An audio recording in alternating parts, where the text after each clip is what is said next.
Hello, this is Steve Baker, the Pragmatic Constitutionalist. Thanks for joining us. I had mentioned on Facebook a day or two ago that we would be doing this, myself and my partner Scot Law together, to introduce and to kind of vision cast for everybody exactly where we're headed with this expansion project. Just in quick review, it's been a little over 10 years ago since I launched that page on Facebook, purely as a hobby. A means of getting, the news of the day off my own chest. It grew very, very, very slowly for the first 6 years or so. When we hit the election campaign season of the 2016 campaign, I think from about 2014 to 2016, or about 2016, I had only had about 1,600 followers on that page. And I'm talking about it maintained that it wasn't going anywhere. It was there. We hit that campaign season, and all of a sudden, it started climbing. By the time we got to election day of 2016, it had grown 1,000%. It went from 1,600 to 16,000 just in that during that season, and then obviously because Facebook, the media, the notion that there was this Russian interference in the election, Facebook began its throttling campaign against political sites, particularly as we think more so against liberty-oriented sites than it was against the other side. I actually have done a lot of research into that. There was a significant amount of throttling across the board, even on the more leftist progressive sites as well, because their numbers went down dramatically. And that was a lot of it had to do with Facebook's need to generate revenue as well. So they began throttling, limiting our reach to even our own followers on all of our pages because they wanted us to buy ads, obviously. So in spite of this 1,000% growth that we had in about a year and a half, that just that tanked. It was not happening. Our reach was going way down at that point, and we got into a season for the next 4 years where it was a grind, and we doubled. We more than doubled in that 4-year period between the 16 campaign and the 2020 campaign. We're at about 35,000 followers on the Facebook page now, but that was a grind to double as opposed to the 1,000% growth in a year and a half that we had.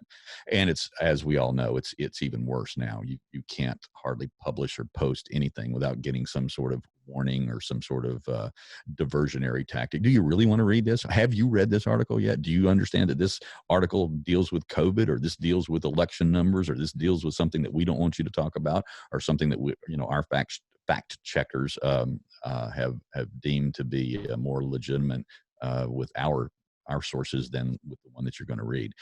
So for that reason, not only that reason, but it's a primary motivation of ours right now to go ahead and expand beyond that page. Now we did, as most of you recall, we launched our first and fundraising campaign back in, I guess it was May, June, somewhere in there, to fund the launch of our website. And we got that up, pragmaticconstitutionalist.com, the new website, blog site. We managed to get that going, and that was quite an undertaking. And then in addition to that, we did I did a few small experimental kind of podcasts. Didn't really have format yet, didn't really know where we were going yet. It's just basically me getting on here and yapping like I'm doing right now, but we're going to get beyond. Yeah. And so that was the extent of that. And then being not ready, particularly not having the professional gear that many of our supporters so graciously helped us purchase, we were not able to do what we really wanted, but now we're ready to turn that thing loose.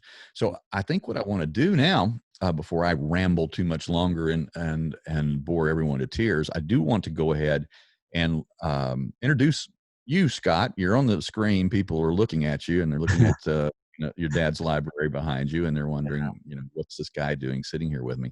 I think it was back in April that I contacted Scot, and I asked Scot if he would partner with me in this project. Now, we actually have a long background together and not so much together, although it was probably about 8 years ago, you and I began talking about working together on a project to tell a particular story that really needs to be told, which we've been able to kind of throw some, Yeah. some nuggets of that Teasers. story out. Teasers out. Yes, Yeah. Yeah. teasers since your dad passed away back here a couple of months ago. Scot Law is the son of a Dr. Terry Law. Terry was well, it can't be exaggerated enough how much influence he had over the direction of my own life, the way I think, particularly my worldview. Uh, it was Terry founded a music organization out of Oral Roberts University back in '69, and some 11 years later, I got a call on a Friday morning from somebody in Tulsa who was looking for a trumpet player to replace the guy who had just left the band, and I was in my sophomore year of college, and I was just about to leave school. I mean, I'm one of those guys that, I was about to, I just couldn't take it anymore.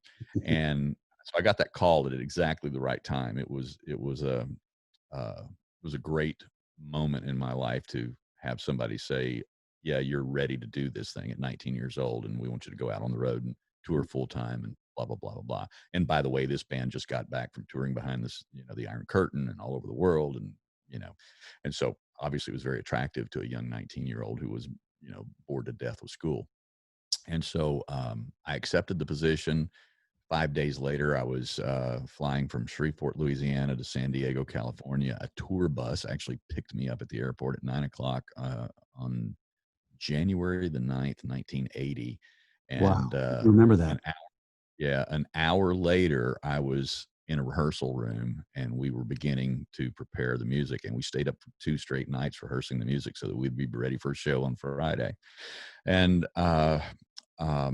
didn't know who your dad was at that time. He wasn't involved in my recruitment process at all. But it wasn't until I was actually out there with the band and discovering who and what they really were, which we'll get into here in a minute, that my life really changed. Now, I think at that point you were about 6 years old, right?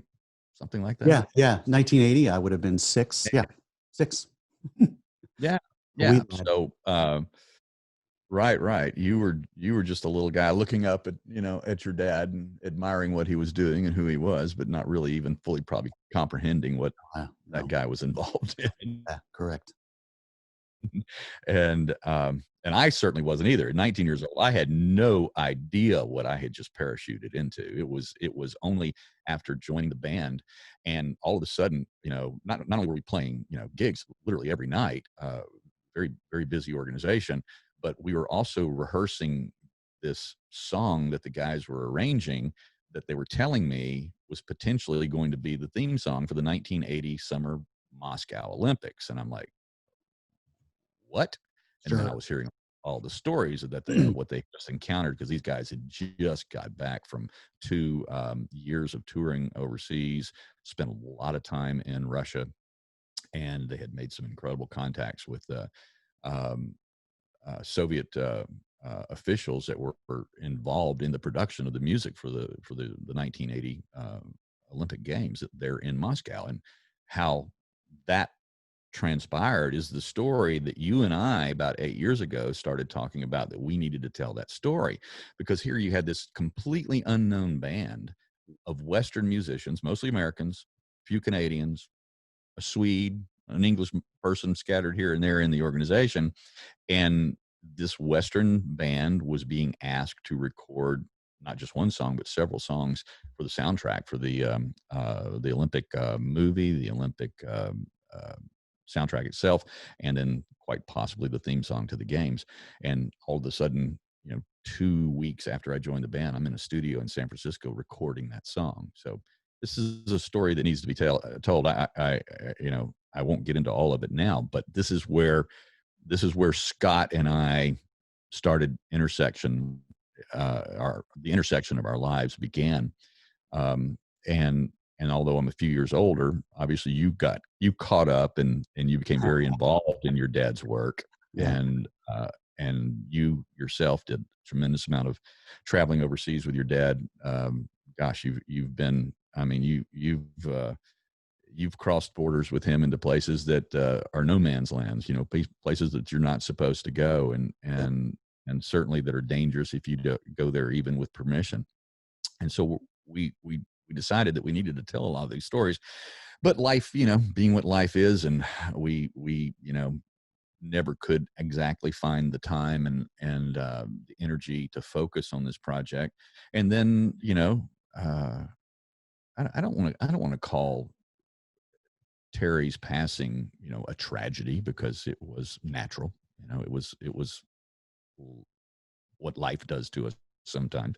Part of life is our end, and but it was unexpected. And we had just had an incredible reunion, a 50-year reunion of his organization back last October 19, and of course you and I spent some time together during that reunion, and we were looking forward to doing some more things together after you Yeah. and I had the opportunity to talk. And then we got together to decide to work together on the TPC project back in April, and then here a couple months later, your father passed away.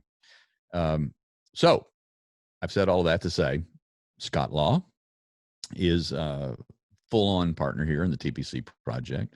And Scott, tell us a little bit about your background in terms of, first of all, before we get into talking any more about your dad, let's talk about what you're able to bring to this that I utterly fail in, my weaknesses.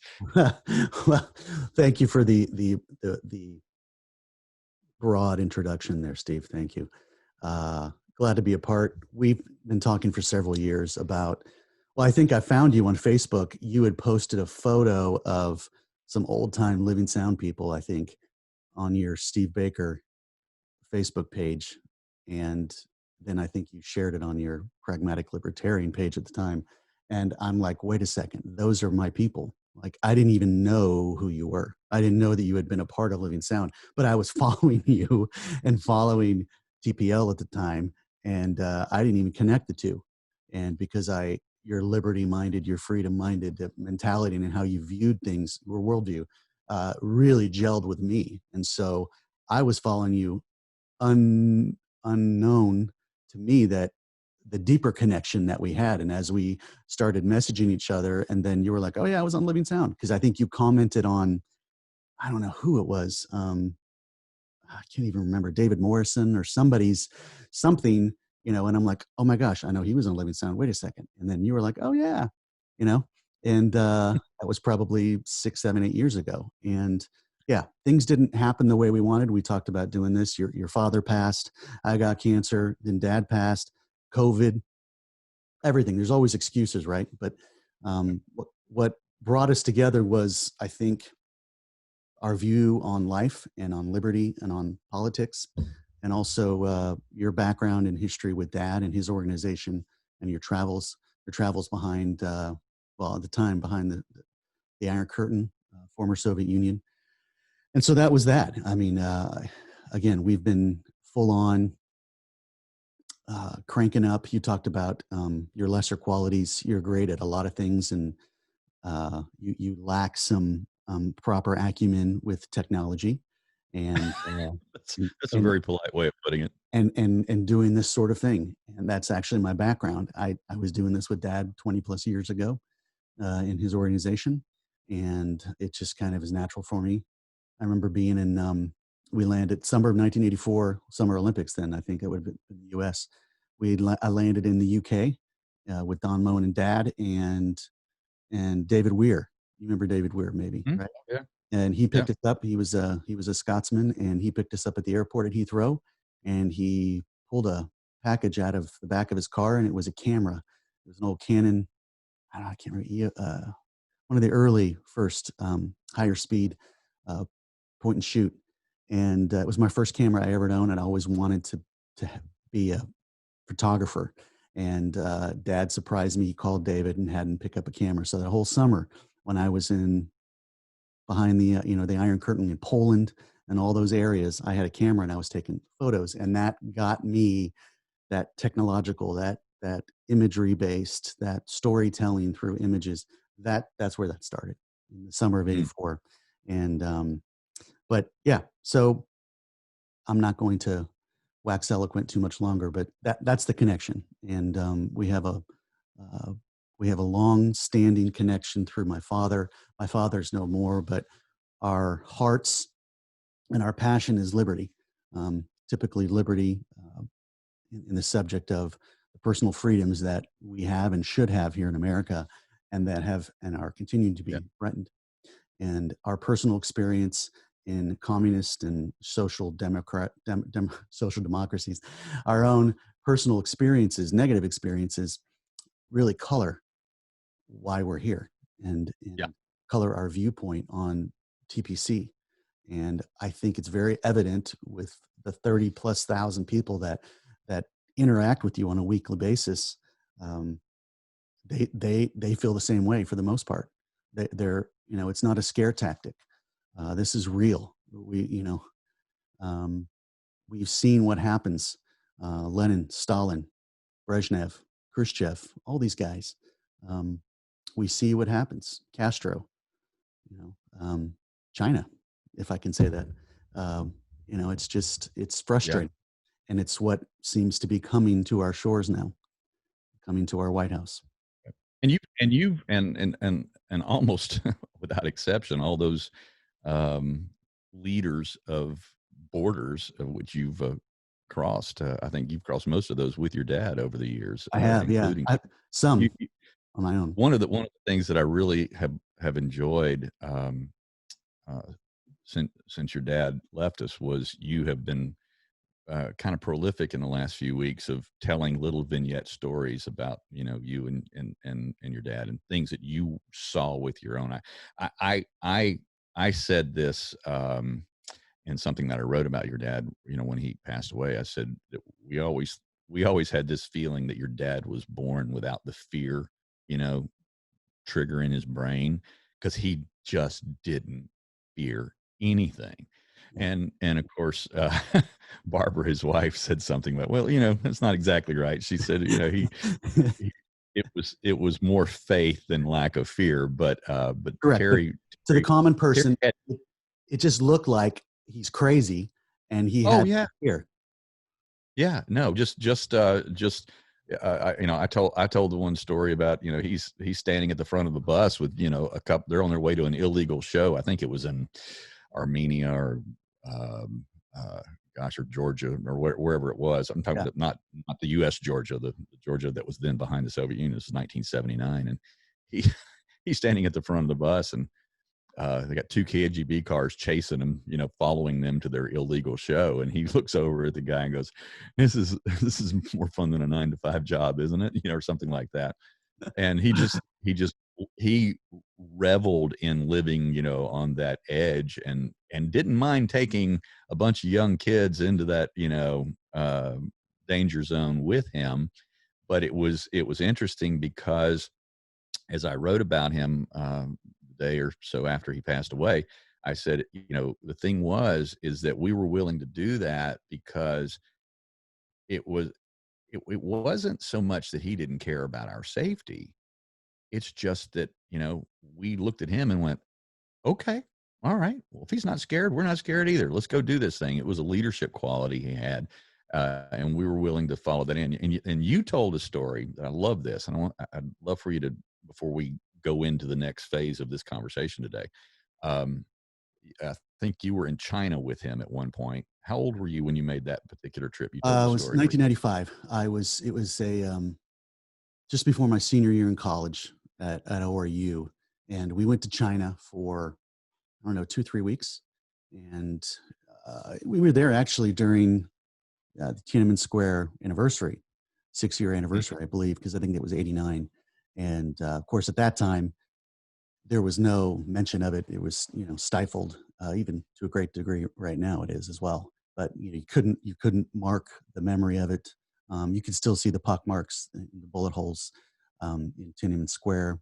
And so anyway, we were there, And my father being an evangelist and a missionary, we were there. We smuggled Bibles in. I had a Bible belt on, and my dad as well, and we hid some in our Wait, suitcase. you were actually where there is such a thing as a Bible Belt. Yeah, yeah. It was like a yeah, yeah. So we're not talking about we're not We're not talking talking about about the I-20. Midwest. No, we don't. Nope. Okay. We're Yeah. not talking All about right. the actual Bible Belt. It was kind of like it was like a more svelte fanny pack that Right. you tied on. Back when I was a lot thinner, and I could put baggy Abercrombie and Fitch clothes over me and hide the Bible belt, and I could carry about 20 little super super thin Bibles, and my dad brought some in as well, and we packed some in our suitcase, and then we were bringing in to work with the underground church in China, which was the one that was not sanctioned and governed by the Communist Party. Therefore, they could share their faith openly and not just spout communist propaganda. Very much like in Russia, Yep. except that, well, we can talk about that later. But so we go in. I think we're just outside of Beijing, my dad and I, and we're out at an underground church meeting in this kind of I don't know how you say it. It was in a not in a public area. It was in a very populated uh, business industrial kind of area, but it was in a larger room that looked like a large house, so to speak. But it was in a I don't know how else to explain it, but we um we met in that building, and we sat in desks, and it was almost like a classroom, and it was packed. It was almost shoulder to shoulder. There was no social distancing at that time, and even though uh, they were all Chinese believers, they were all risking their lives to be there, um, and they had faced relentless persecution from the Chinese government. um, they sat in anticipation because Dad was there to speak, and he was an elder, and they were excited to hear from him. And so, just before Dad was getting ready to preach and share a message, um, he leaned over to me, and so I think one of the translators was praying just before Dad went up, and he leaned over to me, and he said, "They're here. Do you see them?" And I'm like, "What are you talking about, Dad?" I'm 21, 22. He's probably 51, 52. He said, "Yeah, they're here. Do you see them?" And I didn't understand the question. And then he said, "When we all bow our heads for prayer, look up, and you'll know it when you see it." I said, "Okay." And moments later, the gentleman in Mandarin is praying, opening up the prayer service, the teaching service. And sure enough, when all the heads were bowed, all the believers had bowed their heads. But I peeked up to see what Dad was talking about, and I looked, and I could see among the 150 or so people in the room, I could see three men kept their eyes open, and their heads were darting around nervously like this. And they kept looking around. They didn't know what was happening. And they were the secret police. They were PSB, for the Chinese government. And they were trying to embed themselves in our service. And all the locals knew that they weren't believers. And we exposed them because they didn't understand the church culture. They didn't understand Christianity. They didn't understand what prayer was. And so typically when you pray, you bow your head. And they were exposed as soon as the prayer service started. And Dad knew that. And Dad was like, "Hey, just watch. You're going Yeah. to see it." And No, that's typical. great. Well, and that happened all the time when we were out doing these things. Even when your dad wasn't with us behind the Iron Curtain, that was it was a part of what we did. In that we were constantly looking for those signs, those signals. We'd been taught about those things. We'd been taught what to look for. You know, Yeah. where and it was out of jest, and also just the need to break the tension. I mean, literally every room we walked into, whether it was our hotel room or a dining room in a real small, crappy restaurant behind the Iron Curtain, we'd walk in, and any plastic flower arrangement or light Yeah. fixture, testing until we'd lean over, check, check, check, check. We Exactly. would talk to the KGB, and half the time we were, especially if it was our hotel rooms, and we all know about that now because we actually have photos of the listening rooms in the hotels that we were billeted in It's through crazy. the intourist agency. Yeah. Yeah, so that was all real. I mean, we were joking, and as I said, breaking our own tension of the moment, but that was really really happening to all of us. Um, let's, don't want to belabor any of that point much longer, because we have a lot of stories we're going to tell. And our original reason for getting together in the first place, we have kind of made that mutual commitment to one another to tell this story. And I, I think I wrote the prologue already, Yeah. and so I that think one's people been really hanging. enjoyed it. They were Yeah, crazy. It was good. it's on the blog site. It's called Living Sound Team 4, and it's a the story. The way I like to characterize it is that it's basically, if you saw the Cameron Crowe movie Almost Famous, the story of the band Stillwater that was almost famous, had the hit, and great music story. And then if you combine that with the movie Argo, you put those two together, Great and now. Yeah. Great and comparison. Yeah. and that's what the story of this band, this Team 4, because there was 4 bands on the road operating under the same name, Living Sound, traveling all over the world. We'd usually have 2 groups in America raising money for the 2 groups are overseas, and then we would jump continents with one another every few months. But the bottom line is that this one particular team ended up in a situation that is just absolutely an amazing story. How does this group of Western musicians get plucked out of all of the bands planet-wide in 1980 and chosen by top officials? We're talking about, well, the lady who wrote the songs, Alexandra Pakhmatova, she was a member of the Supreme Soviet of Yeah. Communist Party. Yeah. Yeah, she He the Supreme decorated. Soviet, right, was the Congress of the Soviet Union. Yep. She was Brezhnev's favorite composer, and she was the one that was um, tapped by the official government to produce the music for the 1980 Moscow Olympics. And she's a This is legend right famous. now. Now she's Yep. a legend.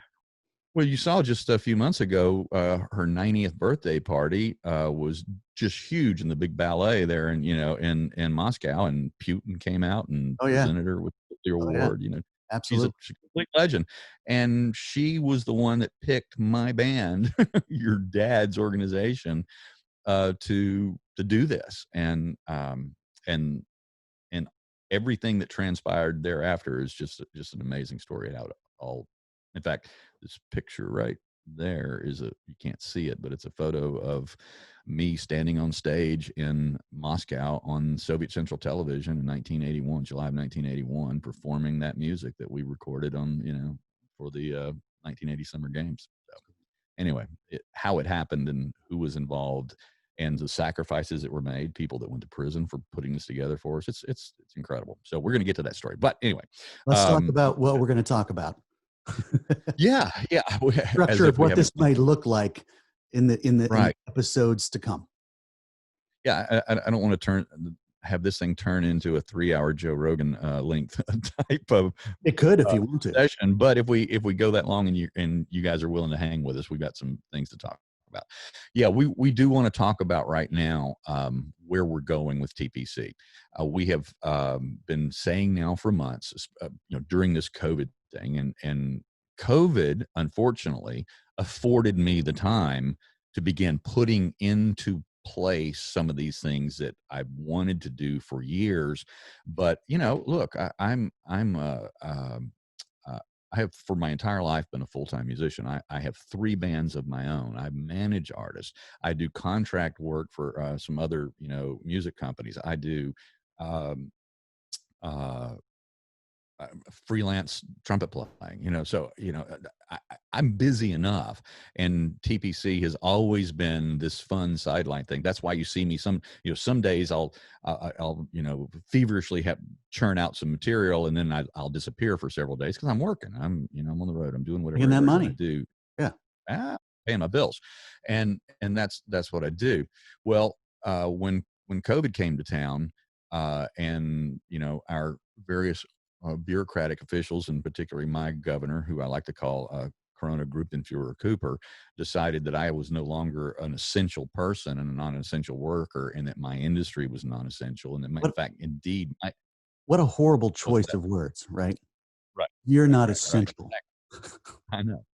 And the, ironically, when I went to college, the government gave me a full ride scholarship, to go to college as a music performance major. And then, here 40 years later, they tell me that, well, that's not really essential. So they, hey, you told me it was essential back then. So I picked a career based on, what you thought or what conveyed to me at the time.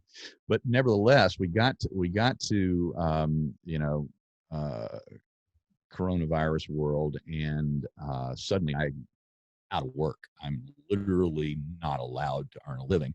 And I had time to begin doing this, which is why I contacted Scott, renewed that Yeah. relationship, and floated the idea of him coming on board as the my partner to help me on those areas that I lack. You would think that somebody that's been in the music business for this long would be better at technology than I am, but I'm not. That's like I've always eschewed that side of that. I've got too many other things that my brain works on related to music, not plugging in and wires and turning knobs. But with that in mind, uh, the first thing that we did is we did the first and only fundraiser at that time that we'd ever done, with TPC, and our followers, as I said, were generous and gracious enough to help us afford to get all the good equipment that we needed to begin this Yeah. process. So And the microphone, the headset, all these tools that you are using right now were funded yeah, graciously by those who have love hearing what Steve's writing about, and we're very grateful. yeah, exactly. And the website, and we needed to, because we needed an off Facebook platform, because we know where that's headed. And by the way, yesterday, I have never seen in all the years of it, I mean, there was just yesterday, a mass exit campaign going on to move to Parler, MeWe, and such as that. And so these are all things that we're putting in place. In fact, I went on last night to at least establish a Parler account. And did you know that somebody has already squatted on that name, the Pragmatic Constitutionalist?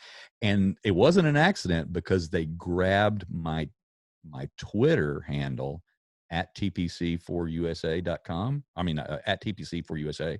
They grabbed that too. So they did this in July. I think it was July 2nd is when they established that account. So they haven't been using it, but so I'm hoping that somebody out there in TPC world were squatting on it for my benefit. Yeah, let And us know, please. yeah, come forward. I would like to. So I will I will find you. I will. So we are going to be, first of all, making sure that we're in those alternate social media platforms, so that the day that Facebook is finally over for those of us with a more liberty oriented voice, we will have a place to congregate. But I mean, it was like every other post in my social media feed was, "What's your Parler deal? What's your MeWe handle?" Everybody's Yeah, looking for where they're going, because they're yeah, leaving. I mean, they're done. Now that the election is over, they're done. Now, my feelings about this, and I know I get a lot of messages. My not only do we get hundreds and hundreds of comments per day on whatever the posts are on TPC from one day to the next, but my inbox is full to the to the extent now I just don't have the ability to respond any longer to everything. And at least half of those are on your are you on Parler, on your MeWe, are there other other suggestions, rather, gab.com. There's so many of them, I don't even know what they are. And again, it's a product of time. Do we have time to do these things or not? Because somebody's got to maintain this. And right now it's just me and you, with some assistance from your lovely bride, Kathy. Thank you, Kathy. yeah. And Much needed assistance. Yeah. right. And so we're going to be making those transitions, but we're not going to leave. We're not going to leave Facebook. And let me tell you why. I'm not going to leave those platforms until they kick us off completely, because I don't want to get trapped in an echo chamber, or just an island with people that only think the way that we Yeah. think, Us four and no and more. Yeah. no, That's no, no, no, and that has always been dangerous in my mind. It's why, and I talk about this all the time. It's why I force myself to listen to NPR for a couple hours every day. Now, let me tell you something. That is a suicide-inducing, uh, you know, effort, because sometimes I I'm know. either going, I I'm know. either going to put a gun to my own head, or I'm going to shoot the radio. It's Uh, just a mind-boggling, load can of I tripe that can goes I out can I there. jump in here real quick? Absolutely. Dad, as he got older, obviously had serious hearing issues because of all the years on the road, standing too close to the monitors. And so, he needed a hearing aid and he was delaying getting that. So the TV when he was watching the news, you know, CNN, whatever, Fox, whatever he would do, it was blaring. You could hear it across the street, right? Because he was just deaf. And so Barbara got a great idea, his wife, to get him a nice set of Bose headset. And so he could sit in his recliner and watch, and we don't have to hear it. And we can actually have a normal conversation, Barbara and I, and dad's, and, watching the news. Well, okay, going back to the madness that is having to open yourselves up to other types of thought. Dad would watch, Wolf Blitzer on CNN and others. He'd get so exercised over the whole thing. He'd start yelling.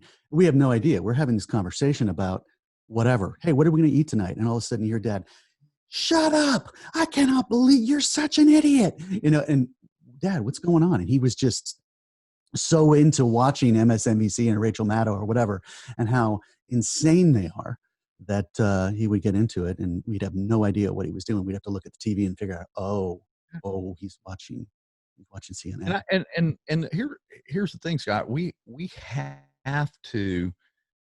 I don't. Okay. There's a reason why. Let's just go back to the beginning. There's a reason why George Washington, in his farewell address, from his presidency when he retired, uh, he so eloquently spoke against parties. He was not a big fan of political parties, and I'm not either. That's why I finally made my journey from Democrat to Republican to Libertarian to unaffiliated. That doesn't mean I'm not still a libertarian. It's just that the association with any group whatsoever in that close of a context has its own, it has a tremendous amount of downsides. You get caught on your own little island of thought, and you can't. It's not that you can't see and can't understand what's going on around the world, but you need to understand what other people are saying so that we can have a conversation together. If we don't know where they're coming from, why they're coming from that mindset, then there's no way that we can have a thoughtful and meaningful conversation. And that's why we start shooting at each other. If we're just on our own little islands with our borders in between us, and we don't understand why they're attacking, well, we shoot back. Yeah. And so that's why I have no intention of leaving Facebook until they shut us down. But we are going to be expanding beyond that. Now, we've talked about that. Now, the other thing too is that I'm very excited about, and thank God Scott is here to kick my butt and make this happen, is that we're going to be launching a series of podcast type formats. And did you write down the notes on? I mean, I've almost, we've got so many ideas in the hopper right now. Sometimes I forget what they. Serialized podcast that we're talking about doing. Is that Yeah, what, yeah, like, right. about Russia, about the 1980 Olympics, about we talked about doing the personal notes between. Go ahead and Yeah, well, I want to read. I actually want to read the actual letters between founders of the country. I what I just said a while ago is very important. You know now that at least half of voting America no longer has respect for the United States Constitution, the formation of this government. They don't get it. They don't understand it. It's because they've been trapped on this island of thought, which has fed them so much disinformation. Because now the only thing that they know and the only thing that they think is that the Constitution was a document founded to establish slavery in this country. The founders were all racist, misogynist. They were White men. slave owners. They were, what they were what? They were just white men. Yeah, just old white Us. men, and that's enough reason right there to dismiss the greatness of the founding of this country and our founding documents, and so I'm going to do a series where I'm going to read the personal letters that they wrote between each other as they were discussing and debating and figuring out how to make this work. Can you imagine a time in history when slavery had already existed for thousands of years, irrespective of skin color or race or country of origin? People owned people, period. It's biblical. Yeah, in a terrible sense. And it was so pervasive in world history and every culture virtually on the planet that it was basically just like breathing. It was just economics. It was oil in your lantern. It was not even anything that was thought of as being something out of immoral or wrong. Yeah, out of the ordinary. Certainly there were thinkers and there were progressive people that thought that this may not be exactly right. Maybe we shouldn't own people, and maybe we shouldn't treat other people like that. There's always been fair-minded people in that regard, and much more moralistic, forward-thinking humans. But in the sense of where we were at 250, 300 years ago, 400 years ago, as this nation began to develop and take shape and form, there were a group of men who put into place for us the mechanisms within the Constitution, to eliminate this. And so rather than characterizing Thomas Jefferson as an old white, slave owning, slave raping, white man who we need to dismiss everything that he's done, we have to go back and understand and realize what he went through as a man to himself shed this country of slavery. He fought against his own state of Virginia for his entire life so that he could free his slaves, and they never would let him because he was in debt. There's a whole story, a legal story there, which prevented him from freeing his slaves. He actually made slave purchases so that he could reunite families and keep families together, not so that he could expand his slave empire, but so that he could bring families back together. And then there's, of course, as we know, his original draft of the Declaration of Independence, which just absolutely blasted England and King George for their slave trade and doing what they were doing to other human beings just for purely economic purposes. And then, of course, after that, as I said, he was fighting Virginia for his entire life unsuccessfully to end the slave trade. And one of the most important things that our founders did is they put a trigger in there. It's called the Article 5 Amendment process, in which they were eventually able to end this thing by legal means on this continent. Thank God. And Jefferson even predicted before he died, he predicted that this was not going away without a civil war. He himself said, we're going to have to fight a civil war in order to end slavery. He certainly didn't wish that upon the future of the nation, but he foresaw that that's what it was going to take. So embedded in human history and in the mentality of mankind and our perceptions of lesser people on the planet. And so he knew that it would take bloodshed. And so these guys are are much more complicated than what the American progressive left thinks that they are today, and they certainly were much more proactive in getting us where we are today, to the point to where we just we not just have a president for 8 years who was an African American man, and the Correct. answer to that is, of course, yes. All right, so. Yeah. Those mechanisms that made that happen were put in place by our founders. So we're going to read those letters. It's going to be a series that we're going to do.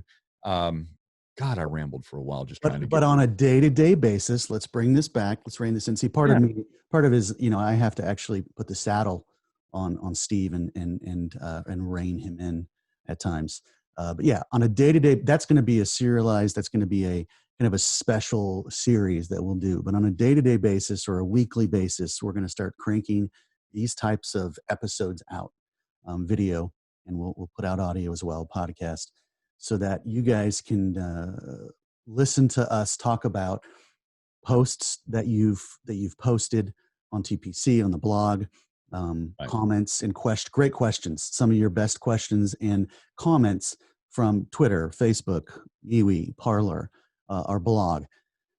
And we want to hear from you guys, but now we want to interact even more, because as you commented earlier, Steve, you don't have the time to, if you get 800 comments, do 1,000 comments on a post, and you get your inbox filled up, your messenger filled up, from people asking questions and commenting about a particular post. The first 24 hours, you'll interact with that post. And then after that, you've cranked out another 1 or 2 posts and you've moved on.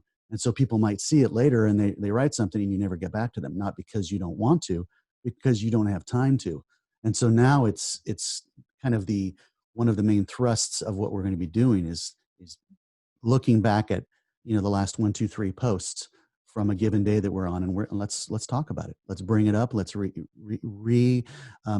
with it and re-engage with you guys. One of your comments, one of your great questions, and we'll banter back and forth. And I'll serve it up as being more of a host, so Steve can bloviate a bit, and we can go back and forth, because I do love hearing him talk. Yeah, he's like a big brother. Well, yeah. Well, thanks. But anyway, it's just that I've got that radio voice when I want to. I know. Yeah. So when I do, make a moderately successful post on the Facebook page or on the blog or whatever, and we get a lot of comments, it eventually reaches the point where I'm absolutely incapable of responding. And back when I used to get a dozen comments per post, I could like and comment on all of them. Yeah. And anybody who's been a long-term follower of TPC knows that I'll like your comment even if I don't agree with what you just said, because I appreciate the interaction. Now, if you're in there just to insult myself or another follower's comment, or you're dropping a bunch of F-bombs, or you're doing, you're just a troll, I'm not necessarily going to like it. But if you've given a thoughtful response to what I've written, and you have just absolutely intellectually shredded me, I probably am going to like your post. And I will do my best, if I've got time, to comment or maybe counter what you were saying, or bring another perspective into the discourse. But I have said 1,000 times, I learn more from the followers of TPC than I ever learned from the media. When you have, I don't know that that's saying much, Steve. well, no, there's there's a lot of wisdom in a multitude of counsel. There you go. I, even though I try to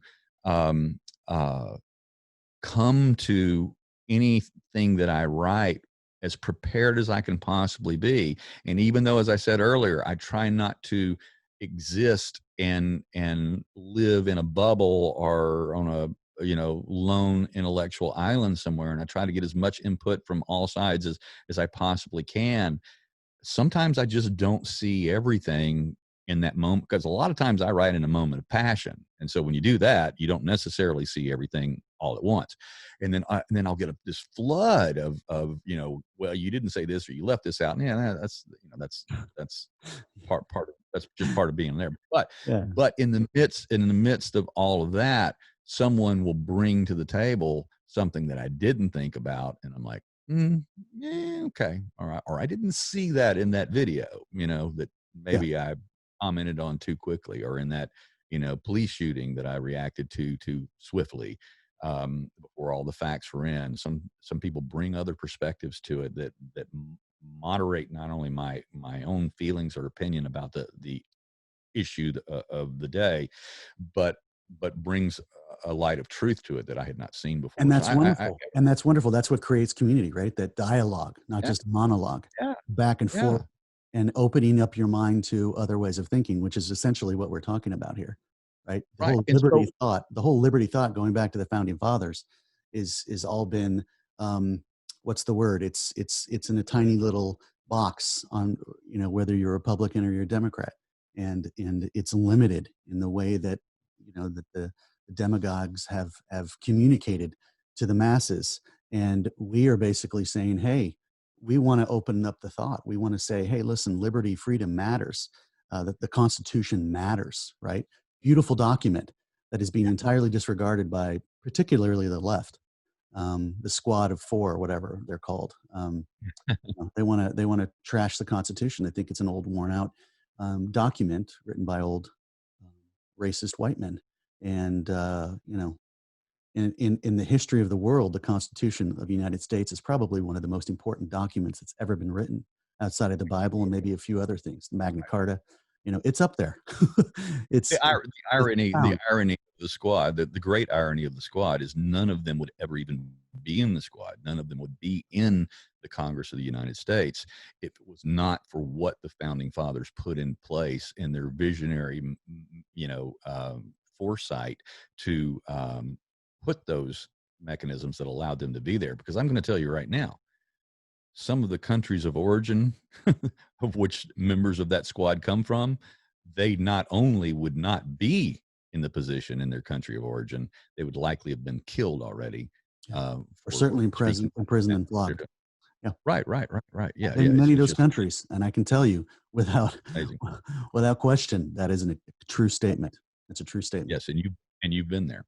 And I should probably go ahead before we get too much further into this and drop the. I did mention on the page the other day that I was going to announce a big personal change that was going to facilitate my ability to do these things and to launch these new initiatives to expand the TPC enterprise, as it were.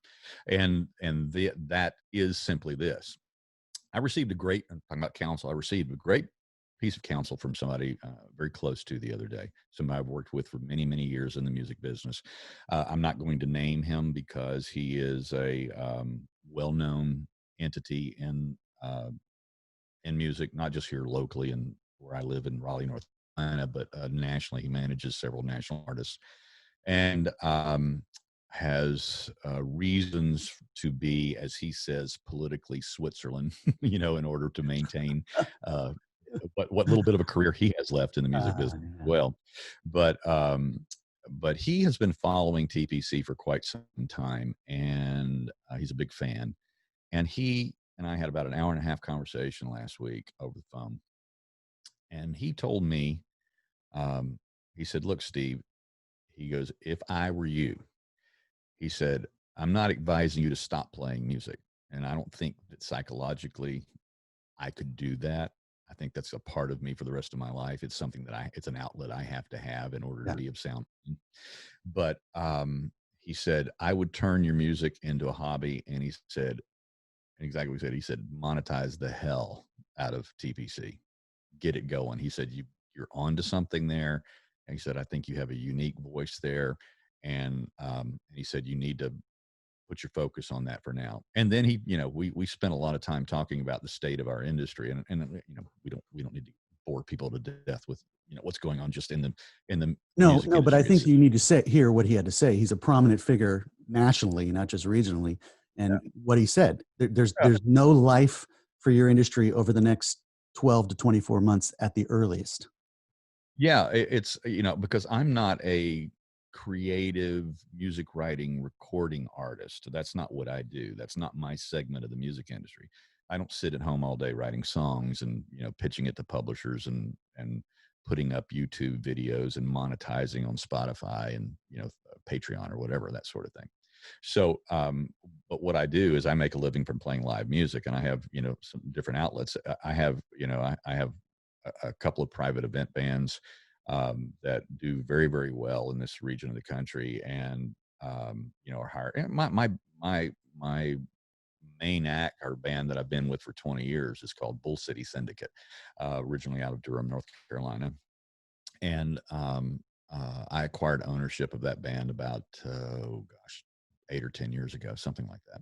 And that particular band has, just as a for instance, been the headlining entertainment at the last two North Carolina governor's inaugural balls. So we do big events. We do, whether it's corporate events, big Christmas weddings, parties, the yeah, whole thing. yeah, yeah, all that kind of stuff. Well, all that's been taken away, as you know. I mean, that was just, my calendar was wiped out this year. It was gone. So my primary source of income was taken away from me. You officially did Um, your last scheduled concert last night. Is that correct?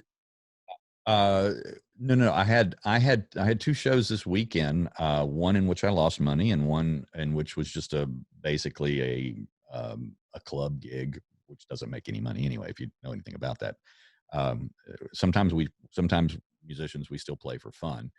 So I had a couple of those shows this past weekend, but the money gigs have been wiped out because those particular organizations, the venues, can't host them.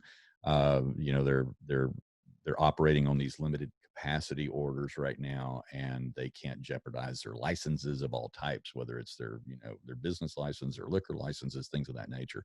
So that it's just to the point right this minute that the private event industry, although it will probably be the first one to come back, it's going to come back much slower. So my big 10-piece show band is not going to be hired for a 25 person little social gathering for the corporate uh, CEO and his staff or his board of directors or whatever, and their wives. They're going to hire a DJ, or they're going to hire a violinist or a classical guitarist sitting in the corner. They're not going to hire a 10-piece band to play for 25 people. So as those things start coming back, we're going to be at the very end of being allowed to get back on stage again and to earn the type of money that we're accustomed to making.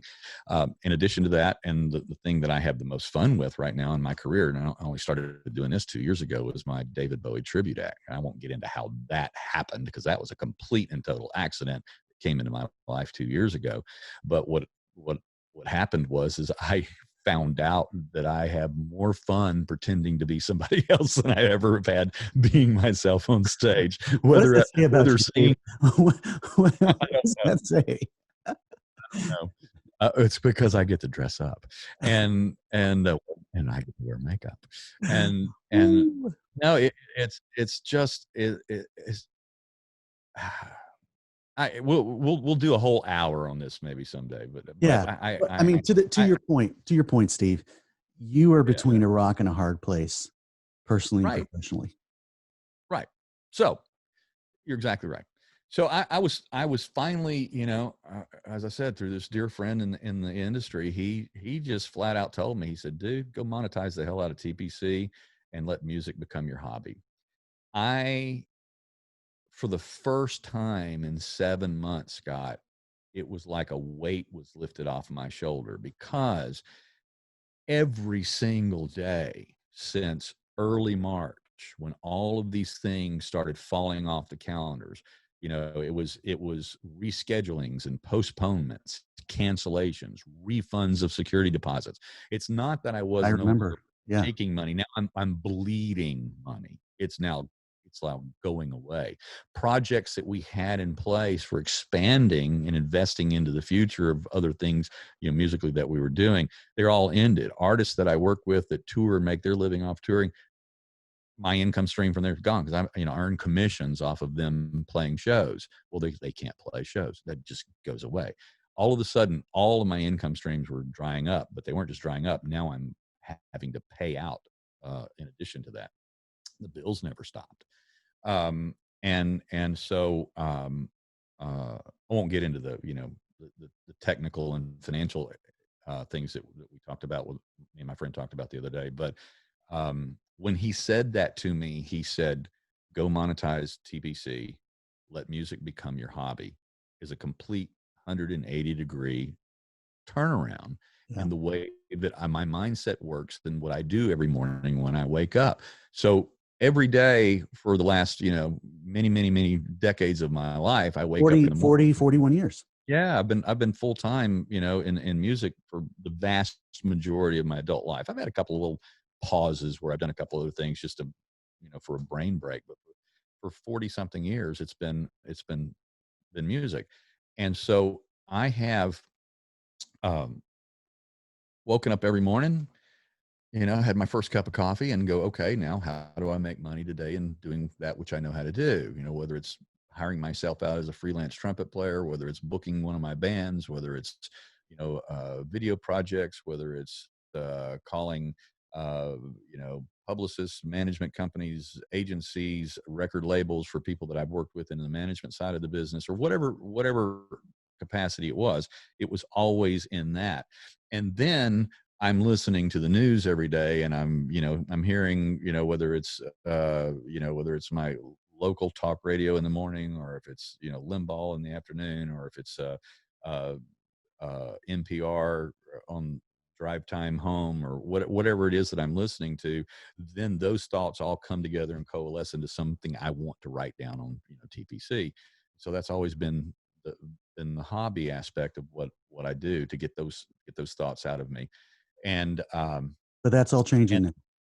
yeah, it's like, okay, well, when my buddy told me that, he said, flip it over and think about it differently. It was a weight lifted off of me for the first time in 7 months.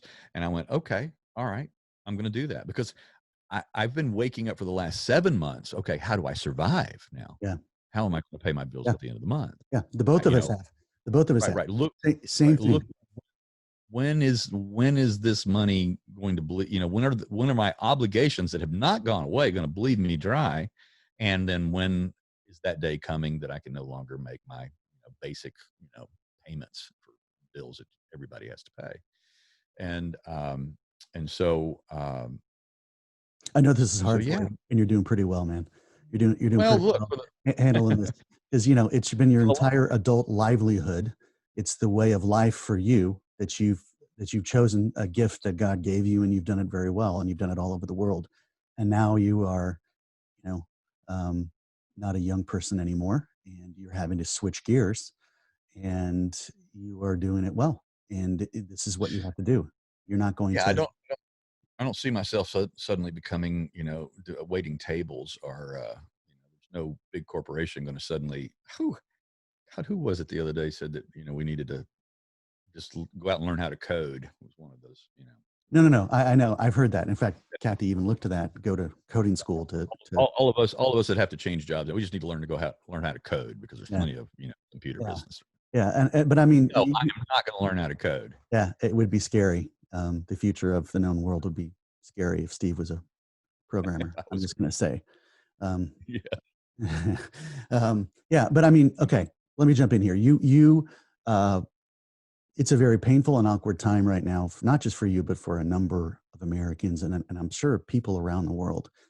COVID is destroyed a lot of businesses, a lot of families, a lot of livelihoods.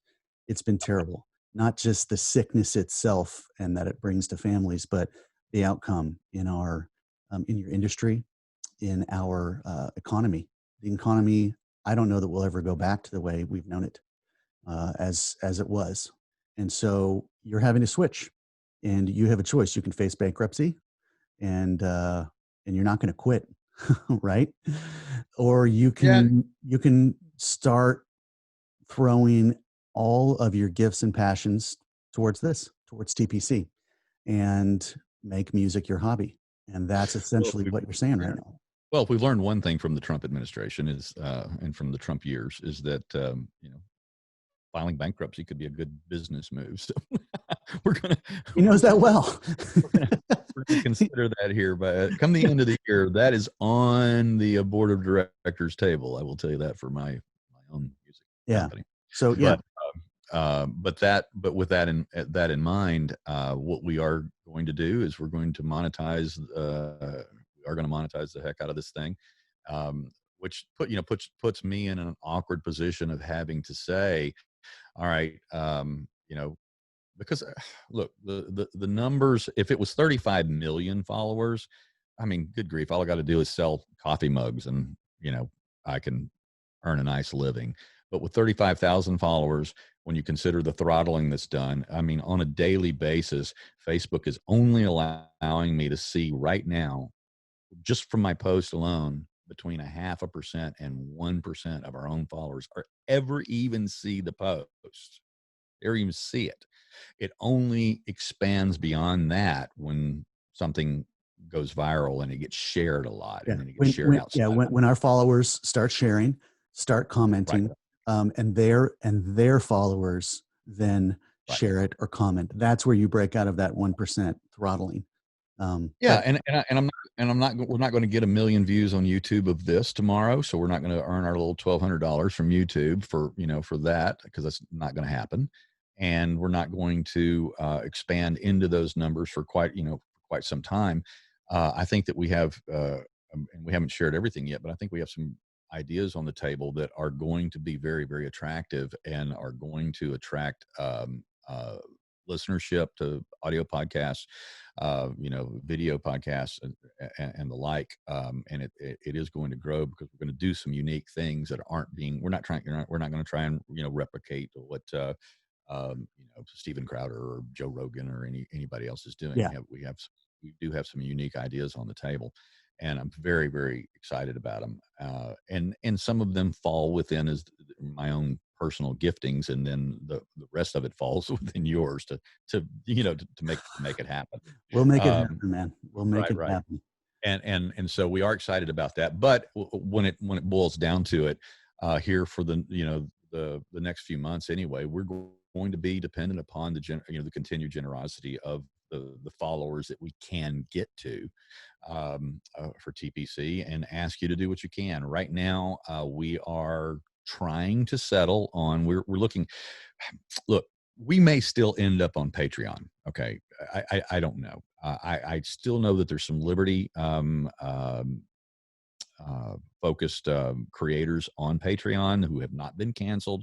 There's a couple of big ones that were, highly publicized, that did get kicked off of Patreon for something that they said. I don't want to be anywhere where I have to completely watch every single word I say. I am absolutely not worried about being accused of being a racist or a Nazi or anything. And I wore my German hat today on purpose, just so somebody would come out here and, go, oh, are you signaling? Is this a Oh, dog whistle of your Nazi background? No, I've been to Germany. I like the hat. And uh, I've played music in Germany. All right. And so, something, say it's something.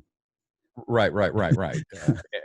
And, I have no problems, um, uh, defending myself against those types of accusations, but the accusations are being made regardless. So we're being accused of those dog whistles and signals and, um, you know, things of that nature, when in fact they don't exist. They don't exist in my mind. They don't No, exist in my heart. They don't exist in my history. They don't exist in my history, my relationships with the uh, myriad of, people of color that I've stood on stage with and hired and worked with and slept in the same bed with, because we were billeted out with, in a small venue somewhere in Europe. And I had to share a bed with, a black singer or black bass player or whatever. And like, yeah, it's just life. It's what we do. We travel together, and we love each other. And, I used to tell this story all the time. We had a African-American singer, lead singer in our band, and virtually every single border that we crossed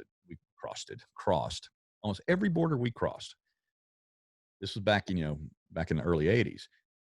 Ray would be pulled out of the lineup because, the band would all be going through and so I got pulled out because I had long hair. And Ray would get pulled out because he was black, and we were in a largely, white Northern European border crossing or whatever. This is before the EU was all, kind of homogenized. Everybody was still checking. Everybody's still stamping passports at every border. And it just got to the point where Ray and I would look at each other and we would go, okay, are you ready? Every other guy in the band, the crew members, everybody, they'd just fly right through. They'd point at me, they'd point at Ray, and we got to go in the back room and get searched. It happened every time. And it was because I was the hippie and he was the black guy, So I don't accuse me of things that you don't know about me. You don't know my heart. You don't know my head until you see me write it down.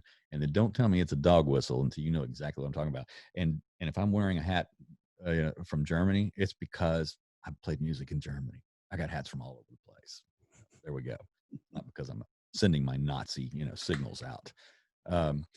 And so the bottom line is that we are going to be reliant upon the continued generosity of the TPC followers to make this transition and to scale up everything that we have in mind. As Scott, we've already had to pay quite a bit. I mean, you and I don't get to just do everything. We have to contract things out.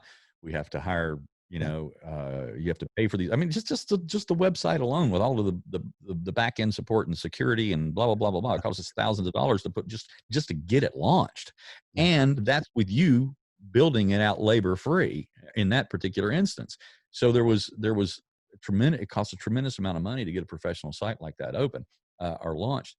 And of course, then the maintenance is just ridiculous. I mean, and that's outside of just, but also keeping your lights on and your internet, right? There is that. And there is food, that. right? So, on a daily, weekly, and monthly basis, we're going to be coming to you as supporters and as followers and commenters of TPC. We're gonna be looking to you to support us, to support this, to support Steve and myself. And it is a humbling situation to be in, but we are walking forward with this because this is where we are in the COVID era. And that also means that you're going to be hearing a lot more and a lot better commentary and original thought on what's going on in our politics, in our world, and commenting on stories, commenting on things that are happening not only in our country, but around the world with a freedom and a liberty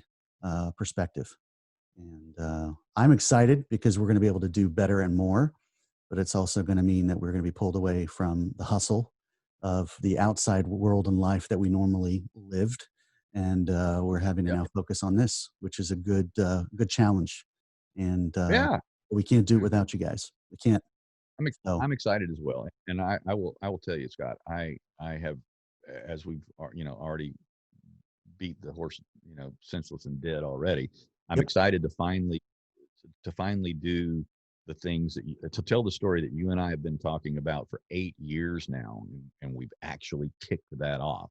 I hate the fact that it took your father passing away to light the fire under my butt to finally make that part of this. What happened, man?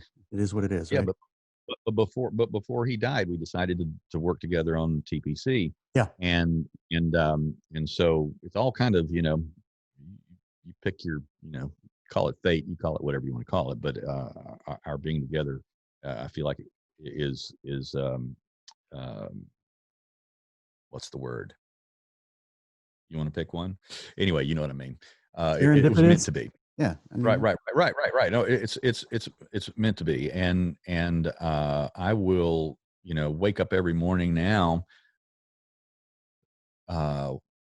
excited about what I'm going to communicate here on this microphone and to our followers and now our listeners and our watchers, to bring the best, perspective that I can on the events of the day, but also, the events of yesterday and the history of the Constitution and the history of our founding, because more so now than ever, we've got to start letting this generation know that this was not just a bunch of racist old white men that founded this country, that we are here today. And, this is another thing I say all the time. It just makes me absolutely mad, insane when I see the advancements that have happened in race relationships just in my lifetime, just in my own lifetime. We are so much better. But man, somehow in the last 4 years, that narrative was turned on its head. We had a African-American president for 8 years, and that has been turned on its head, and we are now the single most racist country on the planet Earth. If you listen to one side of the argument, my God, if you listen to MSNBC, NBC, um, CNN, NPR every day, that's the only perspective that you can possibly come away with, and it's just absolutely not true. Yeah, because And somehow we're gonna counter that narrative now that another old white man has come into as president-elect and is gonna yeah, change that. right. Yet another old white guy with a definitive on videotape, on audio tape history of racism and racist comments.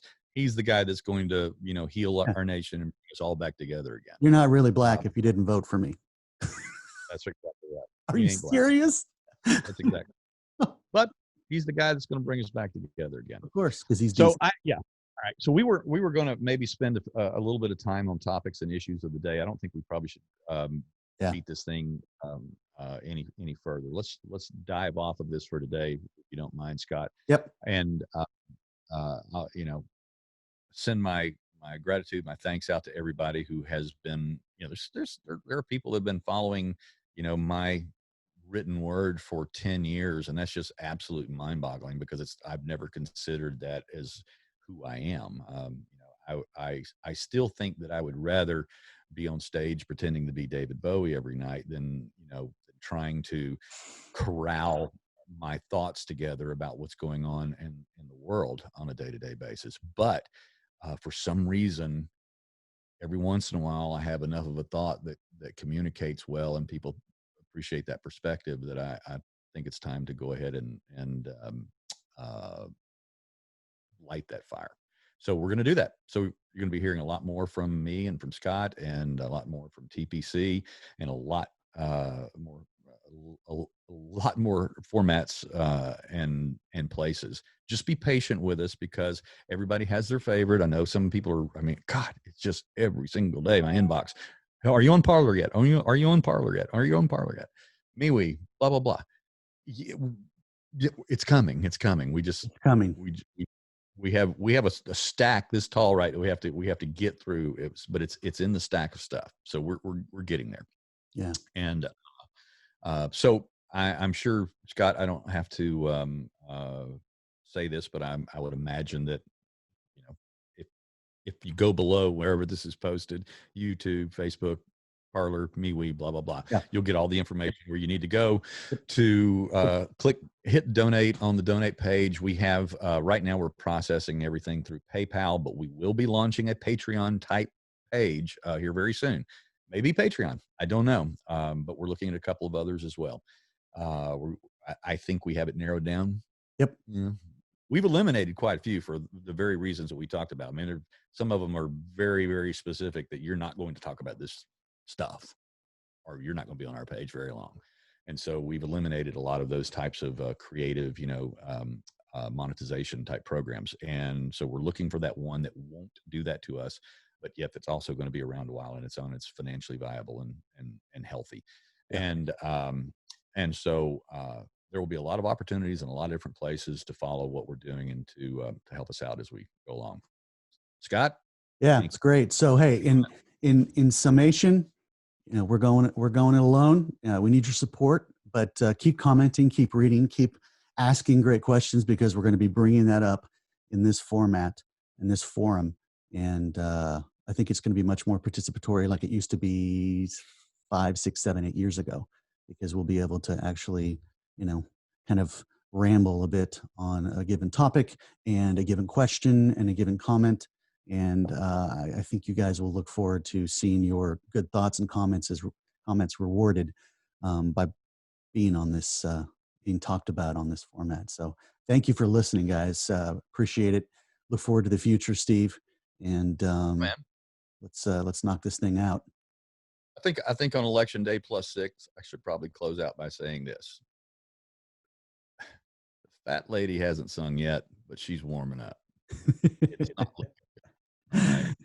Yeah, it's All of and again, I appreciate everything that gets sent to me. I don't, sometimes I do shake my head, sometimes I do roll my eyes at some of the things that I'm sent and I'm asked to read. And have you seen this yet? Have you heard this yet? Have you followed this yet? Have you watched this video yet? And I am not a conspiracy theory guy. And so there's still plenty of that going around here about the election, but those things are, and man, God, I wanted to believe a couple of them. I know, you If, and I. I was if, texting you. I really hope. if a couple of them had been right or even 10% right, it would have literally brought the deep state down once and for all, but I don't think that they're going to happen. They're not going to play out the way that we hoped. I know. And I think that what we have witnessed here is a lot of small pockets of voter fraud. I don't think that there's enough of that in place or has been proven to turn over any of the swing states. Now we have to look at the anomalies. We have to look at the math. We have to look at the statistical things that are going on right now. They are going to be challenged. We've already seen the first challenge that's taking place in Pennsylvania, and it's going to happen elsewhere. I think there's going to be some filings today, either Michigan, Wisconsin, or both. We're going to see challenges in Nevada and Arizona. Georgia. But yeah, but these things tend to not get overturned. They just tend to not work their way through the process. And it's part of the process of us making changes in government without shooting at each other. And so that's where we're at right now. Still got my fingers crossed about a couple of little things that I'm following closely, but I think that we're going to be inaugurating a new president in January, much to my chagrin and much to my disappointment. But that's also, if I'm so bold to say, I think it's one of the things that's probably going to give us a lot of legs with TPC. I think we're going to be quite possibly more needed and better off as a result of that change than otherwise, because we're going to be needed now more than ever. Correct. History has shown that persecution causes things to expand and grow instead of them being throttled. So I look forward to growth. Even if we have to do it underground. We'll do it, baby. All right, man. Thanks, Scott. Hey, thanks, man. Appreciate everybody. We'll be talking to you soon.